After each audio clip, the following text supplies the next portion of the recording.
Hello everyone, my name is M.K. McKeever, one resident indie author and wannabe YouTuber.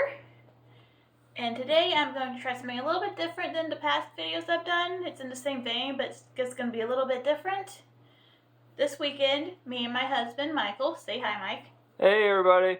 We're going to the local used bookstore, which gives me an opportunity to try something that I've been thinking about doing for a while, what I'm calling the reverse book haul, where I present to you books I've read, read the blurb with them, and give a few thoughts. Now we're going to start with Pride and Prejudice and Zombies by Jane Austen and Seth Grahame-Smith. It is a truth universally acknowledged that a zombie in possession of brains must be in want of more brains.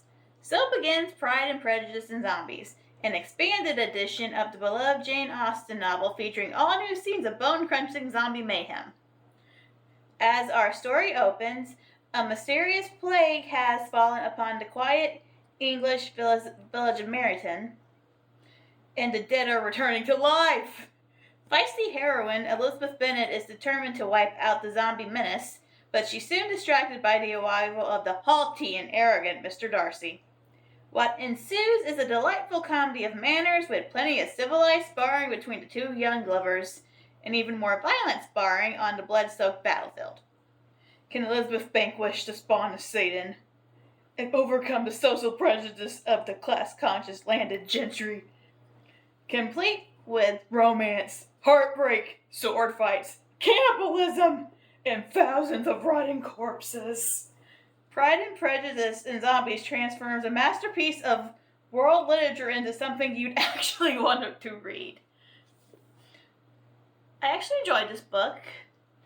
It was a little hard to get into at first because it's been a long time since I've read any of the classics, so the antiquated wording was a little bit hard for me to get into at first, but once I did get over that hump, I really enjoyed myself. I do like the world building, and I'll be honest, the thing that first turned me on to this book was the film of it, which is a very, very loose adaptation. But I actually found myself quite enjoying Elizabeth, the Bennets, and Darcy all doing their thing, juxtaposed with fighting zombies and fighting Lady Catherine's ninjas. Because now Lady Catherine has ninjas. And that pretty much tells you all you need. Like, this book is lovely, slightly unhinged, and the world building of just the setup of a zombie-plagued Regency era is just amazing. Like, I love the details and thought that went into that. And honestly, I wouldn't mind a proper adaptation of the book that actually follows the story more closely. Next up is Ablaze by Christopher Krovekian. And yes, whenever I read the title, I think of the Alanis Morissette song. My mission is to keep the light in your eyes ablaze. Only this is far from a story about mother's love. I mean, the parents in this book are actually good parents, but I'm trying to make a transition and it's not working, so I'm going to move on. There's nothing more dangerous than burning rage. Allie Thielen doesn't understand what's happening to her. She comes from a very normal family and lives a very normal life. But when she gets angry, things burst into flames. Allie tries to control this power, but the flames seem to have a mind of their own, fueled by an angry desire for revenge. As the infernos grow more threatening, Allie knows something needs to be done before everything around her burns to the ground, because it's not just fire being unleashed, it's evil.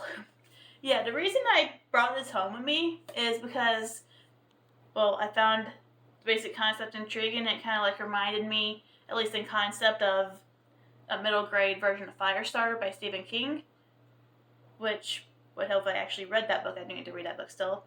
But in the acknowledgments, the author actually says he got the idea from Stephen King's other famous novel, Carrie, which I thought was cool. And I can kind of see that influence there too, because I don't want to give too much away, but stuff does go down in a dance. I really enjoyed this, even though I'm not in the demographic from it, obviously. It's been a while since I've been in middle grade.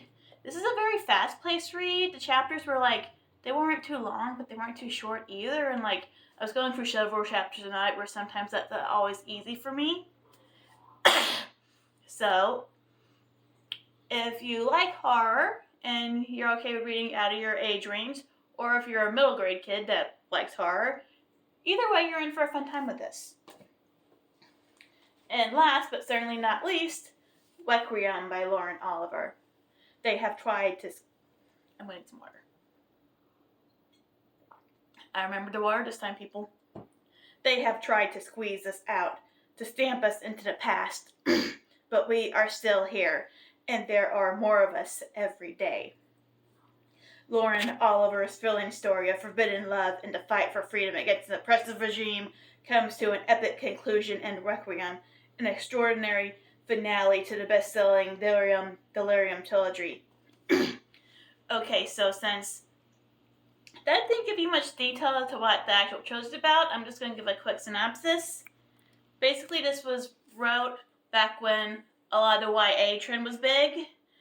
The author got the idea and one interview with her from the bird flu that was out at the time, everyone freaking out and bathing in Perel. And the concept is that somewhere along the line, society idea that. You know what causes mental illness and other societal woes? Love. Let's just give everyone government-mandated psychopathy. And it turns out, yes, that is a terrible idea.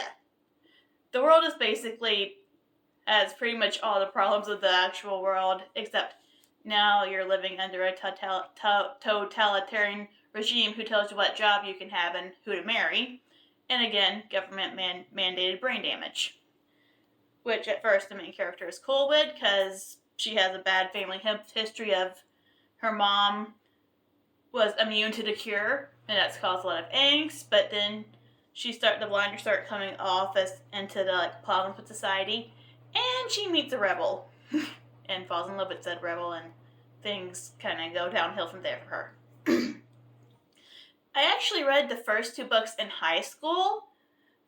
Then there were my late teen years and early college years were a really transitionary period of my life, and that included some reading. There were a lot of YA trilogies and series where I read most of it, but then got busy with other books or other things, and it just kind of dropped off, and this was one of them.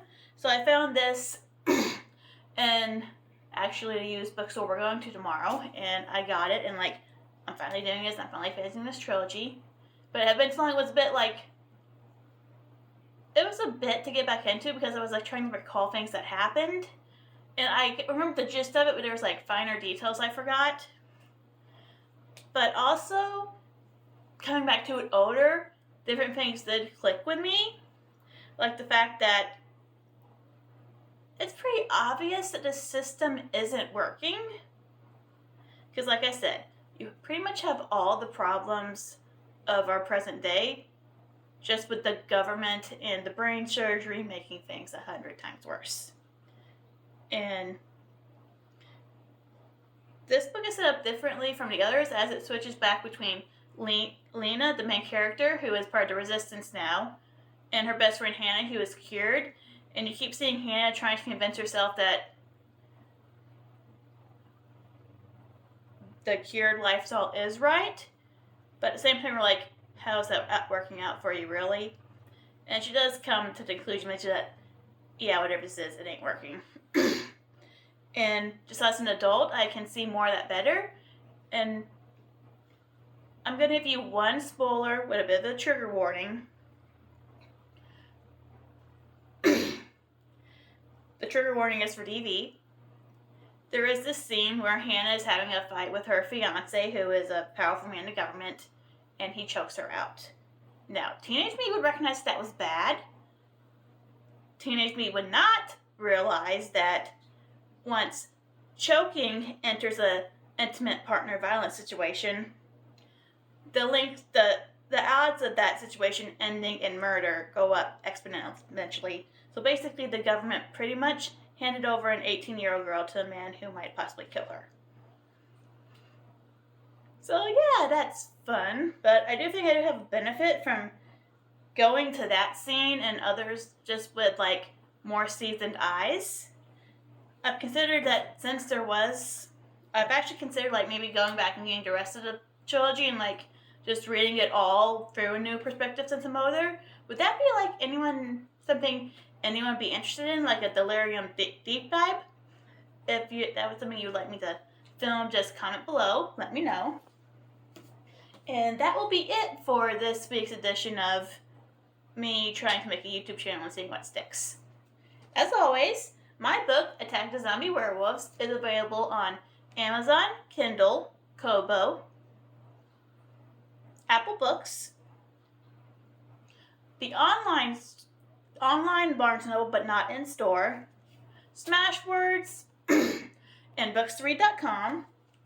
And whenever I get the verification figured out, I will start posting an actual proper link.